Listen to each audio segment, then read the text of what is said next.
So hello everybody, it's really fantastic to be here. I'm afraid this is quite high tech for me, so I'm shuttling all the way back to the beginning of my presentation because for some very strange reason I can't get it on the beginning. So bear with me while we go backwards in time, but here we are at the beginning. So just in case you need my details, my name is Kerryn Krige. I'm the Chief Technical Advisor to the International Labour Organization, and I'm actually coming to you from Pretoria, from the government offices of the Department of Economic Development. And what's really exciting about the timing of this webinar, and what's really incredible, and thank you to the Mergon Foundation for setting this up, is that the conversation social entrepreneurship in South Africa is no longer just a dream for us. It's not something that we think might happen or could happen or would like to happen. The Department of Economic Development is committed to creating a policy in the social economy to present to Parliament by 2020.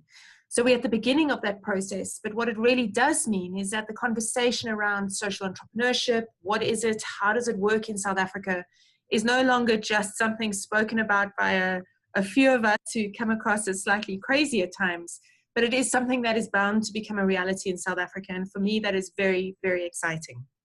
So I've got 15 minutes with you, and I would like to share with you some of the things that stick with me in terms of what's top of mind. And the first thing is really, well, what is a social enterprise? What is social entrepreneurship? And I always am very amused by this mission statement by Coca-Cola, which is to refresh the world, inspire moments of optimism and happiness, and create value, and importantly here, make a difference. And by all accounts, Coca-Cola, this megalithic company, by this mission statement could qualify as a social enterprise. And I think this is really important in our discussions around what is good, what does it mean to make a difference, is that when we look at social enterprises, it's not sufficient to make a declaration of, I will do good. What you really have to do is back that declaration up with action. And I know that there are many activists out there who would challenge Coca-Cola and say that, you know, the sugar in your drinks, the only difference is that it's making is contributing to obesity. And therefore, how can you qualify yourselves as a socially driven organization? These are very tricky ethical discussions and ethical issues that we often have to deal with. But I use this as an example because Coca-Cola quite clearly exists to benefit a group of shareholders rather than to benefit the world at large. And therefore, I always find its mission statement slightly at odds with what it actually does. And I think that's also an important point in social enterprises and social entrepreneurship. This legitimacy is so important. There's a very, very strong link between what you say you do and what you do, and the role of communities in being part of that, what you say and what you do, brings that legitimacy and the accountability. I'm going to take us down a little rabbit hole as we look at the South African context and what is it and why is it that social entrepreneurship is so important in South Africa? So the thing about social entrepreneurship is that it's a form of business. It's an approach to doing good that's very informed by the country context. And just bear with me a little bit in the conversation, because where our non-profit organizations are also very much influences how and why we see social enterprises in a certain way.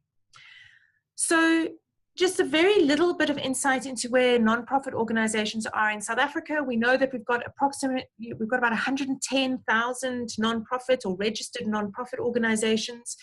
There's very little that we actually know because the database run by DSD isn't particularly up to date. These figures are taken from 2009, and I can send you a more detailed slide which has also got the narrative reports in it. But what we do know is that nonprofits struggle to be accountable to the regulations required by the Nonprofit Act. And more than 80% of nonprofit organizations don't comply. So they don't provide financial and narrative reports as required to the Department of Social Development. There are many arguments around this. I think personally, this is because a majority of our nonprofit organizations aren't the big NPOs that you see in the big cities. They're grassroots organizations who might not have the auditing or accounting skills or access to those skills to be able to comply. But what it does show is that then 80% of nonprofit organizations are going to struggle to access funding because the nonprofit sector is funded by grants. And when we look at who funds civil society the biggest funder actually, and ironically, is government. This is correct in the neoliberal system. When we look at the biggest structure in South Africa and in most Western countries, your civil society organizations exist to provide goods and services that business and government can't or won't or aren't best placed to. Government should be the primary sponsor of civil society as a service delivery agent, but bearing in mind this conflict that is created, that then those civil society organizations really struggle to hold government to account, and that social justice is a critical part of why civil society exists. And it's this schizophrenic nature, this constant push-pull in its identity, that I believe is one of the reasons why civil society organizations are struggling in our country. They are undermined in their inherent identity. They are conflicted in terms of the funding that they have to access. And one of the biggest issues that we have with civil society organizations is that they're largely funded by benevolence. They're largely funded through grant funding. So I have this slide a little bit later, but I'll talk you through it now very quickly. The thing that we have in South Africa is that our civil society organizations are largely responsible for our social development. They are the organizations that provide child protection services. They are the organizations that provide palliative care through our hospice franchises, our hospice organizations. These are fundamental organizations to the functioning of our society. And how do we fund them? We fund them by gifting. We fund them by giving money as and when we can, or through channels such as corporate social investment. We can see the 8 billion rand here that's invested by Trialogue. We get a very little bit of international donor aid coming into South Africa. It's really not a substantial amount of money.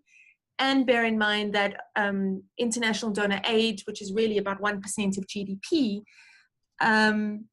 is channeled pretty much straight to government. Government, and I want to make this point, subsidizes the provision of goods and services. It never fully funds civil society. So if you're running a child protection organization, that social worker's post is only going to be subsidized by government. It's never going to be fully paid for by government. And in this way, we see that civil society is constantly in this crippled ecosystem because it never has sufficient funds to be able to deliver the breadth and complexity of services that it needs to. And so the difference is made up by our benevolence, by our goodwill, and is partly funded by government. The consequence is that our social development in South Africa continues to be crippled. And there is no other way to see it. And where we have tried to adopt a very Western development model where if you grow your middle class, if you build your economy, you will naturally uplift the poorer classes beneath. That doesn't happen in South Africa. We can see that our economic growth is very stagnant, but it's because our economic growth is crippled by our inability to grow our society. Let's run through some of the statistics very quickly. We know that our unemployment is sitting at 27.7%. It's increasing steadily. Every now and then we get quite excited at the quarter reports, but the majority of our unemployment is felt amongst our young people. We're a youth bubble country, and about 60% of our population is under the age of 35. So this is a demographic where 1 million people will not be able to find work. And that is a very worrying demographic and something we have to address urgently. We know that we have we sit in this top spot on the Gini index with Brazil, and every time Brazil has some kind of economic or political fallout, they kind of move a little bit above us. But this really isn't a place where we want to be. There's also a report that's just come out. I don't know if you can see it. This is let me try and get these camera things right. It's the Nextgen Report that the British Council have just released, and I would encourage you to download a copy, which really looks at what's happening with young people in South Africa and where they want to be in 30 years or so time. And it shows you that our inequality, and the Gini index, remember, measures the gap in household income. It measures an income inequality. South Africa's inequality is far deeper than financial. People are disadvantaged from the moment they are born. If you're born into a rural area and you can't access a good school and you aren't able to build decent social networks that will allow you to enter the job market, you will become that unemployed person. And so the complexity of our social change is something that we have to see past the financial indicators and the big indicators. One of the ones that I particularly like, and this one is from 2014, we have improved slightly, but not by much, is a Human Development Index, which measures the well-being of or the society that your government enables, that creates for you, that enables you to thrive. So it measures your access to quality education, your access to quality healthcare, and your access to opportunity by the disposable income you're able to have. And when you look at this, you can see that we rank 118, and that is on par with Syria and one above Iraq. We've moved slightly, not because we've improved, but because conditions in Syria have worsened. This is not a place we want to be. The quality of life of our citizens is exactly the same as those experienced by people living in deeply fragile, war-torn states. This is our reality. This is our inequality. And this is what we have to address. And we cannot address it through benevolence. We cannot continue to rely on grant funding and philanthropy to support civil society organizations to move people from one side of this picture to the other. We have to enable our ecosystem in better ways so that our social development can progress alongside our economic development and not rely on one or the other. I often see, this is a picture of Syria, just to make the point that this is where, the differences between South Africa and Syria, they're different, and yet our citizens experience the same quality of life. Our inequality in the Marikana picture I include because I think what happened in Marikana really demonstrates the gaps that exist in our system, where both government failed, civil society failed, and business failed. And so we really do need new ways of looking at how to tackle our context if we really want our country to move forward. I'm going to shuttle through the next couple of slides. This one always makes me smile quite a lot, but I think it really does indicate that you can't abdicate responsibility. So social entrepreneurship in South Africa I often see on a spectrum. On one side, we have not-for-profit organizations, as I've explained, delivering social value, for-profit organizations delivering economic value. When we look at how they are funded, on the one side, our social development is funded through benevolence, through philanthropy and grants, yet our for-profit organizations are funded through income generation. What is the benefit between the two? The thing about income generation is that for-profit organizations decide on how those funds are spent. Whereas in the not-for-profit space, that philanthropy, so it's one of those words, philanthropy and philanthropic monies and grant funding in particular are very restricted types of income. So in a grant funding, your donor will specify exactly what that money is to be spent on and for what outcome. And this really does undermine the ability of a nonprofit organization to decide how that money should be spent in the best interests of their community. In business, it's very different. Business can earn a profit on my mobile phone. I don't phone Apple or Samsung and say, what did you do with that profit? I generally assume that they will reinvest it into the business, but I also know that a portion goes to a small select group of people as shareholders. This is the big difference. Social enterprise brings the best that business has to offer. So it's organizational structures, its focus on accountability and its internal governance systems. Remember that 80% non-compliance rate with nonprofits? Business doesn't have that because there's deep structures that sit around how a board functions, the management systems that are in place that allow the business to thrive. It takes all of that and it blends us with the best that civil society brings, that declared social mission, that accountability to a broad number of stakeholders, and the engagement of community in considering what good is. The social enterprise is able, and this is really critical, to earn an income, which frees it up from that grant-funded restriction, which enables it to spend that money in a way that extends its impact. So it creates what we call a virtuous circle between income and impact. Technically, the more income that the social enterprise earns, the greater the impact. One of the big questions I always say when you want to identify whether an organization is a social enterprise or not is, how is the money earned? Where does the money go? And is there a declared social mission? Those would be the three criteria that I would look to. How is the money earned? Where does the money go? And is there a declared social mission? The thing with for-profit organizations, and the big examples are the easiest ones, many people could argue that, say, Discovery Health is a social enterprise. It exists for a good. It tackles a neglected problem in the country in terms of access to healthcare. But the profits go to a select group of shareholders. In social enterprises, those profits are reinvested back into the organization, and ultimately there's a greater benefit to the community. What the social enterprise also does is that it creates blended value. So it means that you have created an organizational type that allows you to generate both social and economic value at the same time. So it breaks this mantra that we have in South Africa that we have to grow the economy and the society will naturally grow as a consequence. It breaks that mantra by ensuring that social and economic value are generated simultaneously and not at opposite ends of the spectrum. I want to close very, very quickly, and we can discuss maybe in our questions. I can give you some examples of social enterprises, but very quickly, I just want to let you know that this is not new. I certainly didn't invent it, and it's something that's been around for a long time. One of my great examples comes from Scotland in 1792, when two Scottish clergymen were sitting, I'm assuming, in a pub in Edinburgh, and they were worried about what was happening around them. I mean, they saw their colleagues, clergymen, die, and their families were left destitute. In those days, women couldn't work. And so if your breadwinner, if the household breadwinner died, you were sent to the poorhouse.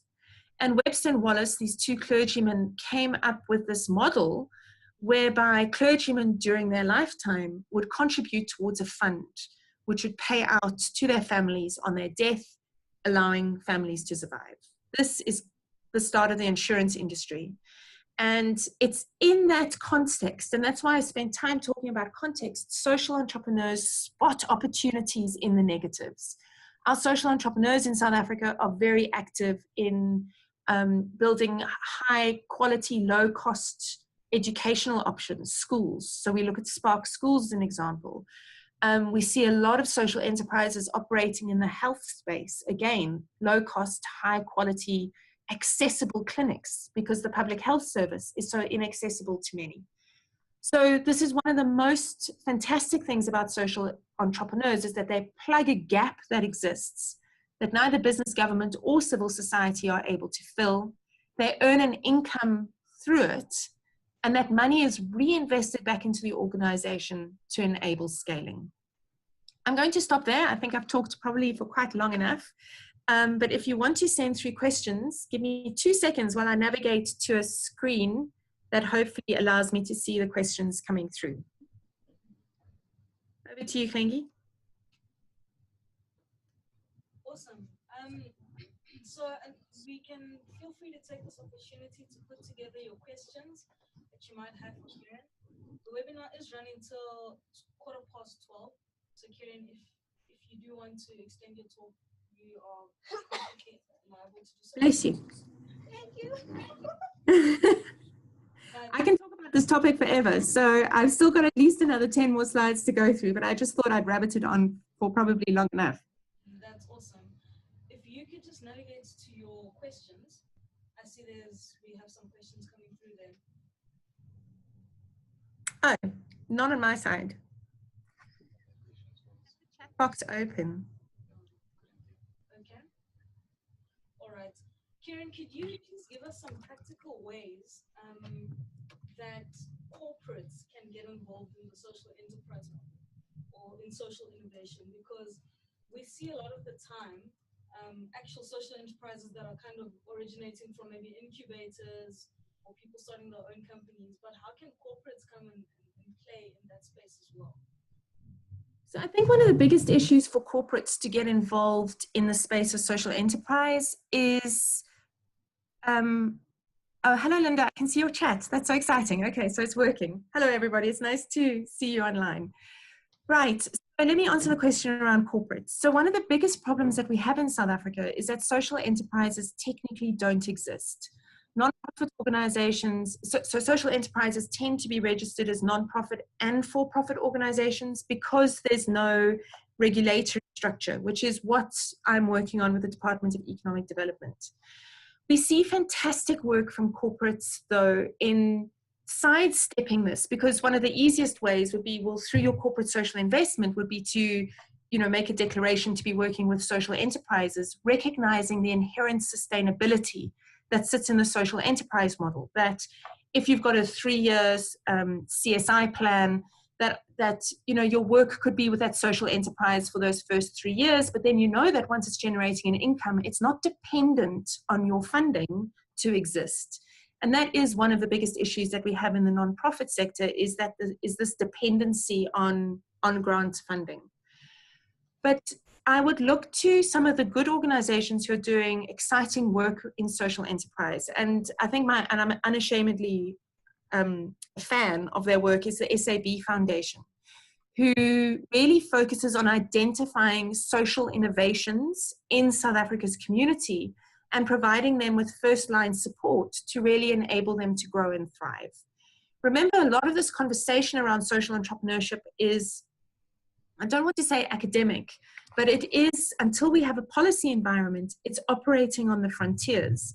So a lot of people rely on grant funding to get going because the more commercial avenues of funding aren't quite available yet, because the social enterprise structure doesn't exist. So you're either funding a nonprofit or a for-profit organization. But I think that there's a lot that business can do to identify social innovators and then to support those innovators, particularly in the startup phase. I think that if people have an idea to fix a problem in their community, if their opportunity spotting is to see an issue and then say, I want to address that, we should be doing everything in our power to support that. It's a fundamentally different mind shift to the commercial entrepreneur who says, I want to make lots of money. What's the easiest way I can do that? And they identify their opportunity in that way. The social entrepreneur's citizenship is something I think we need to treasure. And I think the more funding that we can channel into encouraging people to see opportunity in their community and to take that step, the better. Can I respond to Linda's question quickly? So Linda's asking, could I send a link to that Nextgen report? I could, but I can't. So the easiest would be to go onto the British Council South Africa's website. So it's a report published by the British Council, and there should be a download there. I'm just paging through it, but I don't see an immediate link. Otherwise, you could email the British Council and ask them for a copy, but there's definitely an electronic download available. So Nikki, I'm just spotting your question. So what legal structures do most social entrepreneurs operate under? I hope I've given you a little bit of insight into this one in my other rambling answer. But we see most social entrepreneurs operating in the middle of that spectrum, but they're registered as two organizations, for-profit and non-profit organizations. It's clunky because then they have to run two sets of books. They've got to be accountable on to two organizations.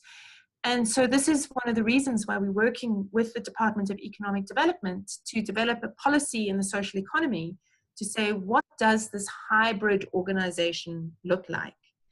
In the UK, for example, they have two types of organizations. They have community interest companies and non-profits who trade. What's very interesting is there's an asset lock in place. So it locks in the profit to be returned back into the organization. These are all things if you're looking at how do you increase the ability for non-profits to earn an income, tax incentives, et cetera, et cetera. How do we encourage corporates to nudge down the social enterprise continuum by coordinating the HR, CSI, and procurement practice? Gosh, this is a very good exam question, Mickey. Thank you very much. So what I love about the continuum is that I think organizations shuttle along it, and rightly so. So I'm just back from a trip to the UK, and what's interesting about their social enterprise conversation is exactly what you're saying. So they've opened up the spectrum to their social enterprises, and now they're focusing on how do you pull business to become social purpose businesses. So how do you transition that conversation from being my CSI is a part of my organization and I kind of have to do it, or it's kind of part of my responsibility, to actually this social connectivity is an important part of the business, and I see opportunity in it. So we see organizations, in the book that I wrote, The Disruptors, we included a chapter on Jonathan Liebman, who is the developer behind the Maboneng district here in Johannesburg. And here is somebody who has had a great vision to uplift a very downtrodden part of the city.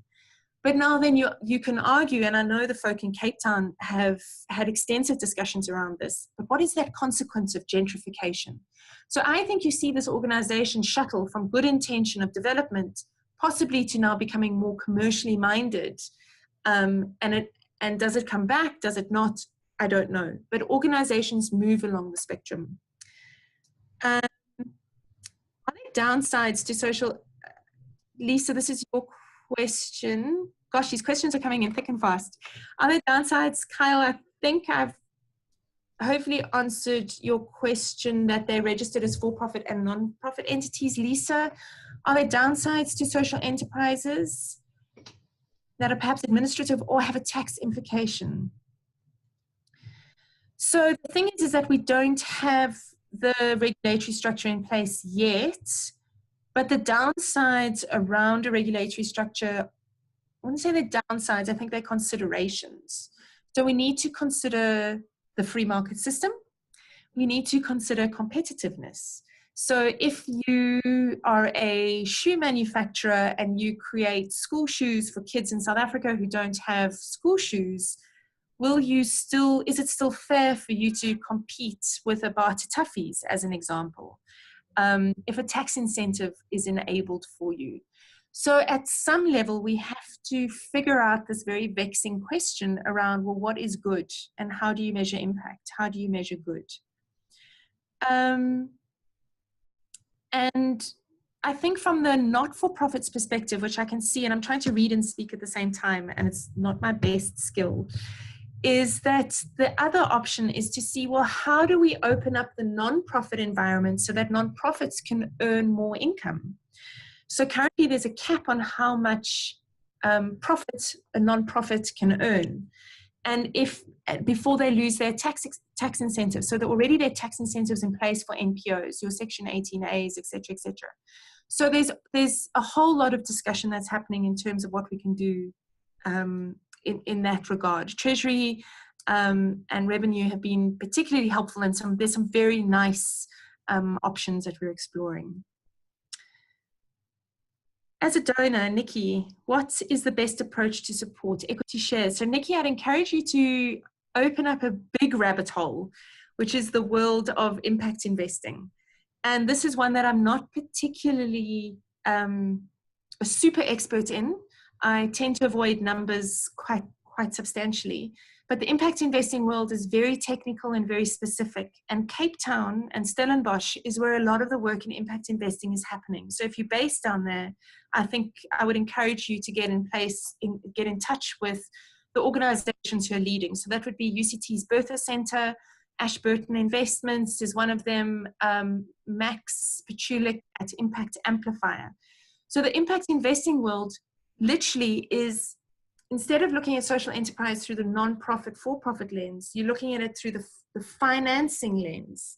And we know financiers for centuries have been, what's my financial return? What's my financial return on investment? What impact investments does is that it extends the conversation to what is my financial and my social return on investment? And then it extends that conversation even further, saying, instead of finance first and then social return, well, what about social return on investment first and then finance? Fascinating conversations. There are trillions of dollars available in impact investing through lots of different vehicles, equity, shares, patient capital. But some of the best examples that we see, particularly because these are measurable projects, is in environmental initiatives. So an impact investor is likely to invest in something like a wind farm, because you can measure the saving on coal-fired power stations. You can measure the amount of energy that's been generated onto the grid, that's saving through less nice means of generating energy. So you can see there where you can claim the social/environmental impact, and you can also see a financial return on your investment. So it's a very exciting space. Kerryn, I have a question. So you gave an example of insurance companies that were started almost from a social innovation space, solving a need when somebody passes away in the family. But if you look at insurance companies now, they're very capitalist in their orientation generally, even though they are, in theory, solving problems. Do social innovations inherently become unsocial in time, so it meets the needs, and over time it sort of loses a little bit of its core DNA? Or is it still a social innovation because it's still meeting a need? If there was no insurance, there'd be lots of people that would, have big crises in their lives and end up on the streets. But at its core, is it still a social innovation?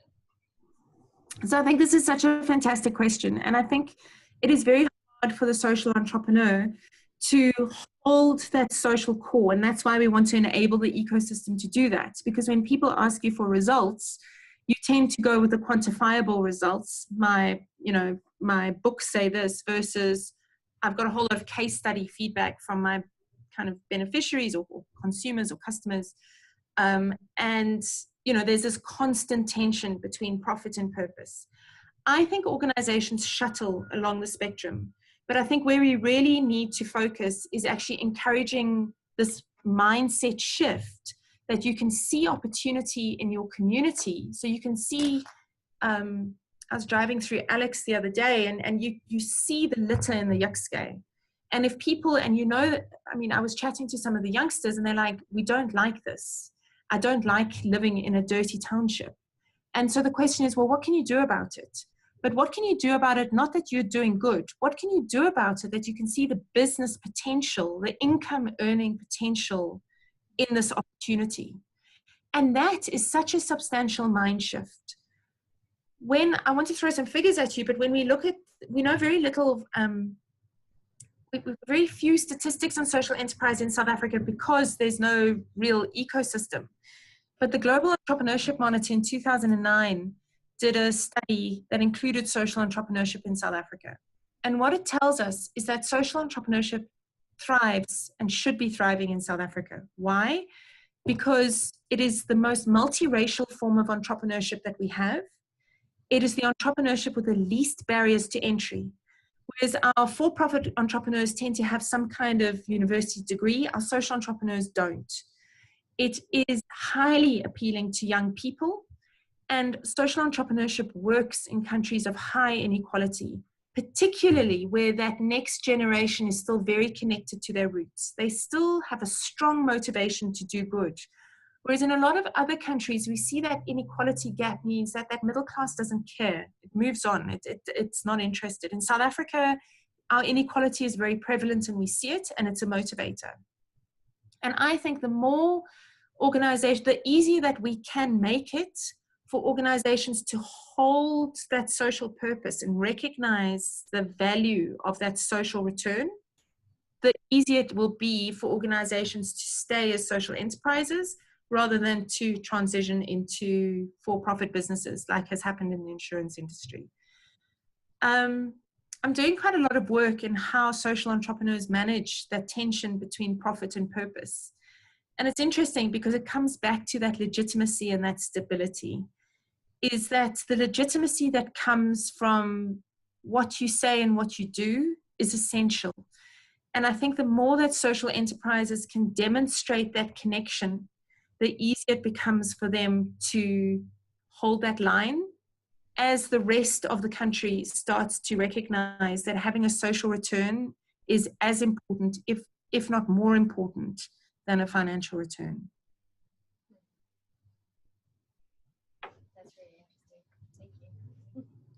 Did I answer your question? It's quite a long-winded answer. No, absolutely. But I think that's an important part of what we have to do, is to make it easy to recognize that. I mean, I don't know how many of you guys out there are social entrepreneurs, but I mean, when people ask you what you do and you say, hey, I'm a social entrepreneur, people look at you funny, right? So the more work that we can do to stop that funny look and that quizzical, sorry, you're a what? What do you mean you're not a lawyer, a doctor, an entrepreneur. And when you talk to entrepreneurs, the first, oh, so what's your entrepreneurial idea? So where's the business opportunity in there? What market are you accessing? There's a whole stream of questions that follows because we frame entrepreneurship through a financial return on investment lens. We have to shift our thinking and recognize that if we really want to grow our society and progress our society, we have to develop our society. And the only way we can do that is to open up the middle of that spectrum and encourage people to see opportunities in the negatives and then enable them to act on those opportunities through funding, through support, through mentorship, through incubation, and actually, I think just through general acceptance of you're not crazy. We accept you as a social entrepreneur, and we're here to support you to be one. Awesome. Thank you so much, Kerryn. This has been largely and hugely insightful, and we're really grateful for your time with us. So, thank you so much, everybody. Really appreciate it. Thanks for listening to me talk about my favorite topic.